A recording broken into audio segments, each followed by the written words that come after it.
La première édition de la conférence d'Afrique francophone sur les données ouvertes, en abrégé CAFDO, s'est tenue du 1er au 3 juin 2017 à l'Aïko Hotel de Ouaga 2000. Organisée par le ministère du Développement, de l'économie numérique et des postes à travers l'Agence nationale de promotion des technologies de l'information et de la communication, avec l'appui de ses partenaires, elle s'est tenue sous le thème « Apport des données ouvertes pour l'atteinte des objectifs du développement durable ».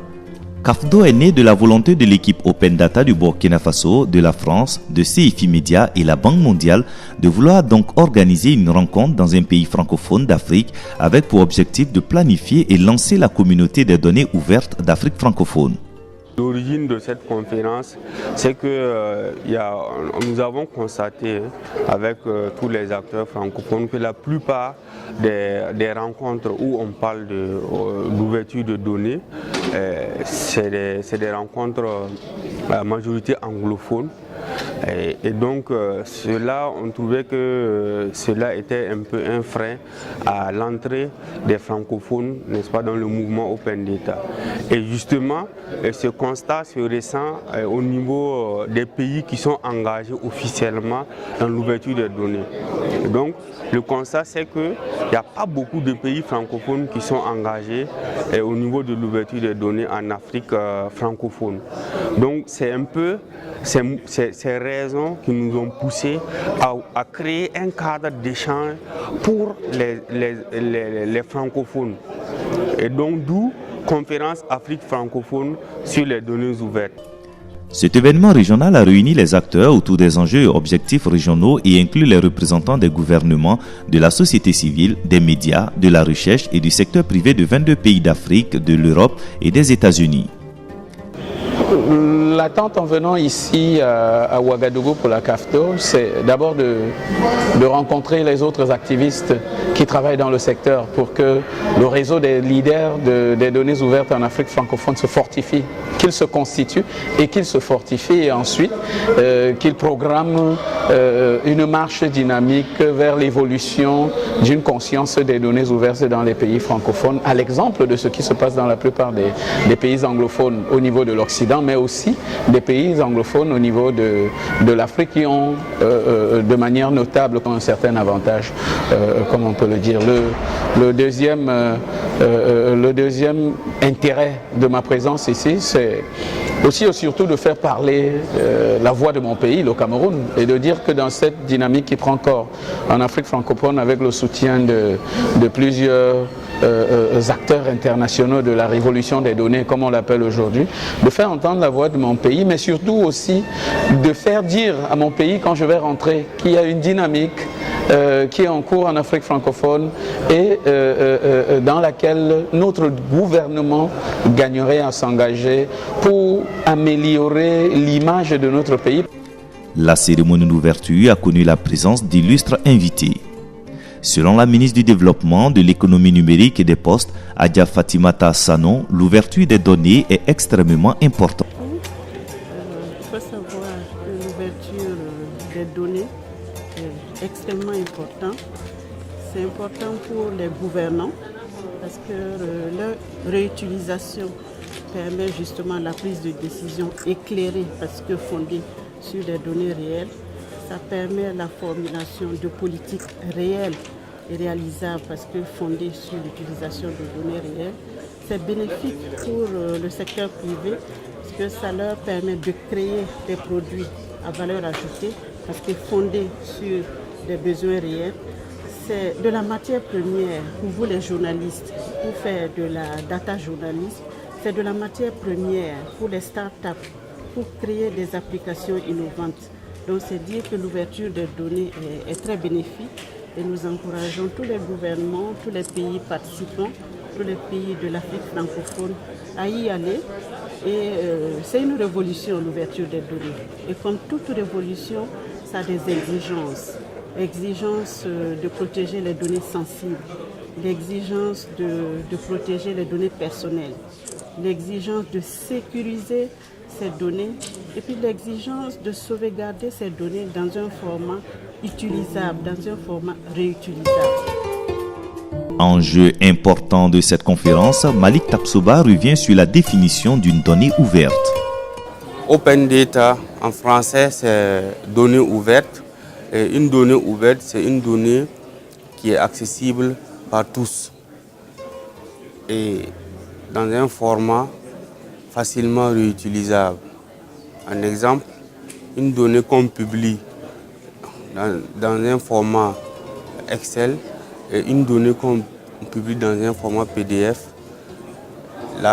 il est beaucoup plus facile d'utiliser le format Excel pour manipuler les données qu'avec le format PDF.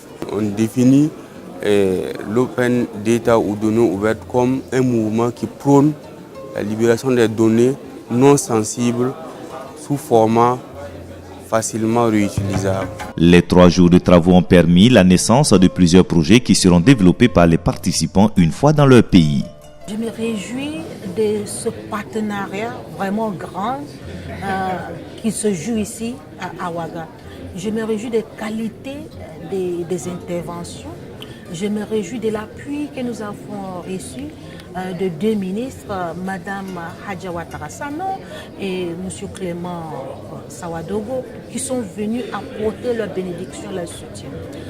Je me réjouis de Bodi, de Burkina Open Data Initiative, de cette initiative des données ouvertes au Burkina qui nous réunit, et je les salue du travail qu'il est en train de faire. Il y a 2 jours quand nous commencions, il n'y avait pas une plateforme au Niger ni au Mali, mais pendant que nous sommes à Ouaga, ça a commencé. Donc il y a des choses qui naissent ici et que dans 2-3 ans, vous allez entendre et ça va vous étonner. Mais sachez que les choses naissent ici déjà.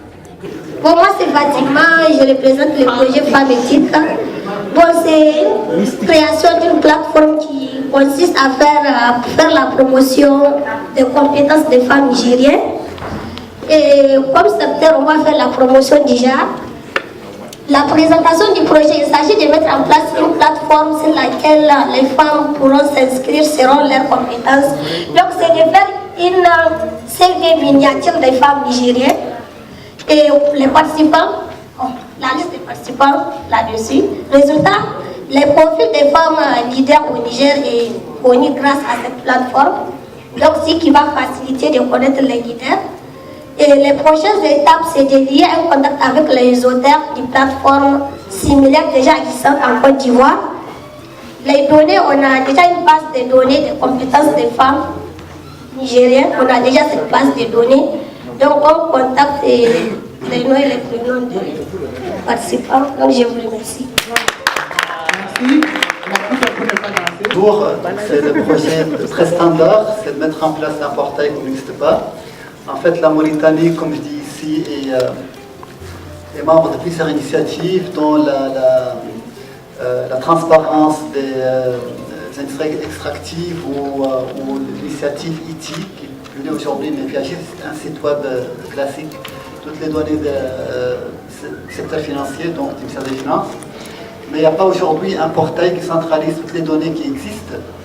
Et d'ailleurs, il n'y a pas non plus une loi qui rend obligatoire de mettre en ligne toutes les données publiques. Et aussi, il y a très peu de prise de conscience de l'intérêt de publier les données et de ce qui peut générer cette publication à travers l'apparition de nouveaux usages. Donc l'objectif, c'est tout simplement de mettre en place le portail national de l'Open Data qui passe par le cadre juridique, rendre idéalement obligatoire déjà de publier toutes les données publiques, premièrement. Deuxièmement, idéalement la publier sous forme numérique, avec quelques considérations techniques déjà référencées de données.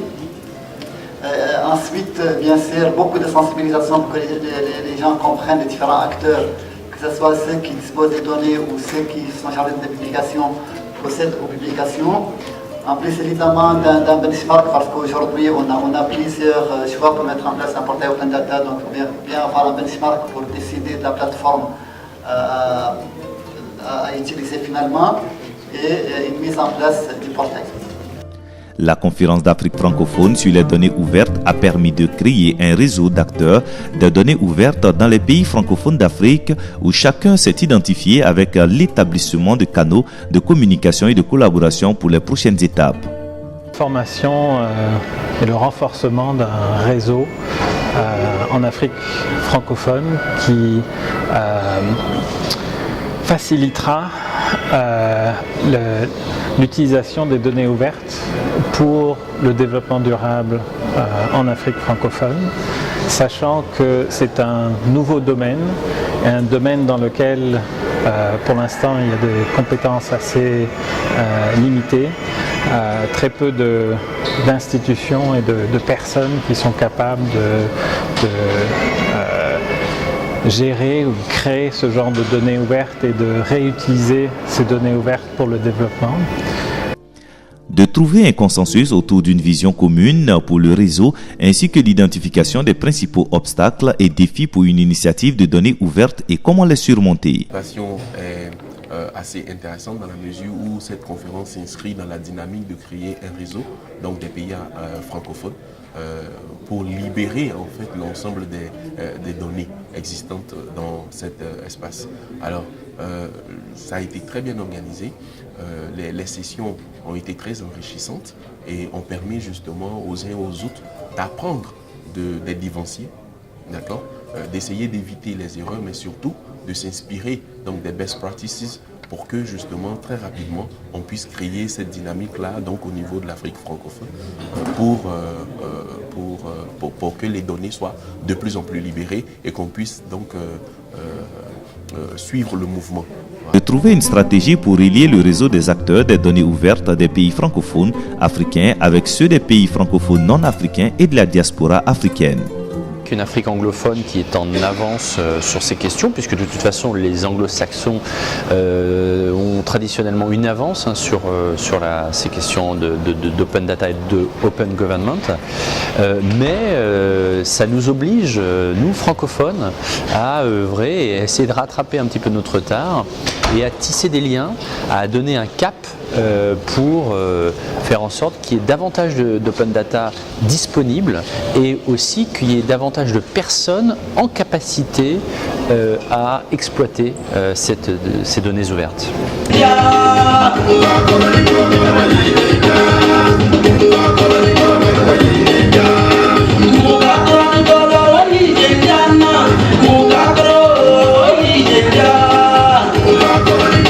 Parce que le Burkina, c'est une terre d'accueil. Voici la première candidate de choisir au hasard. On va l'applaudir très très fort. On va l'applaudir très très fort. Tout le monde a vécu. On va l'applaudir. Elle va montrer du rouge sur sa joue.